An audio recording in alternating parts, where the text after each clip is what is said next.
Ouais, je voulais juste prendre la parole, j'ai rien préparé, je suis un peu désolé. Je voulais juste parler de ce qui se passe en Italie en ce moment. Voilà, il y a des grosses grèves massives en Italie. Il y a les dockers de Gênes qui avaient dit que si la flottille était arrêtée, il lancerait une grève générale. Et hier en Italie, il y avait 2 millions de personnes dans la rue, ils ont bloqué tous les ports d'Italie.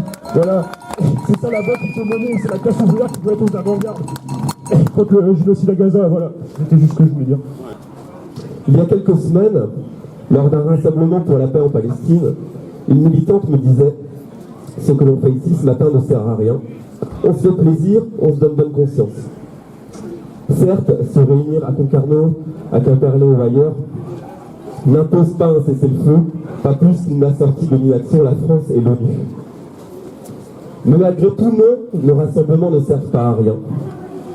Toutes les initiatives qui sont prises pour dénoncer l'enfer de Gaza dressent des digues contre le projet du survivalisme fasciste. Il faut les prolonger, les multiplier. Hannah Arendt disait « La mort de l'empathie humaine est l'un des signes les plus précoces et les plus révélateurs d'une culture sur le point de sombrer dans la barbarie. » La situation à Gaza et en Cisjordanie concerne l'humanité tout entière.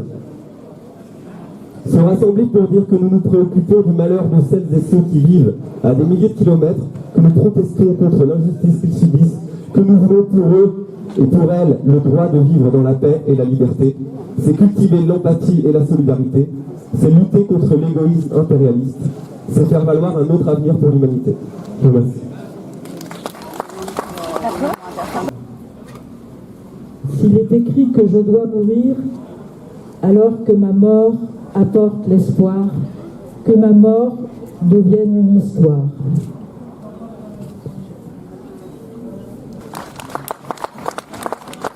La population de la bande de Gaza meurt sous les bombes, les tirs de chars et des quadricoptères, mais aussi de la faim, de la soif, des blessures et des maladies.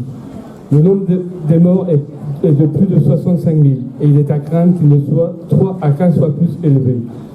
Les enfants sont particulièrement touchés. La ville de Gaza est en cours d'anéantissement. Des centaines de milliers d'habitants et d'habitantes et de réfugiés sont déplacés de force vers le sud, dévastés par les offensives précédentes. Voilà. Je voudrais aussi dire qu'à Concarneau, nous avons un jeune réfugié palestinien.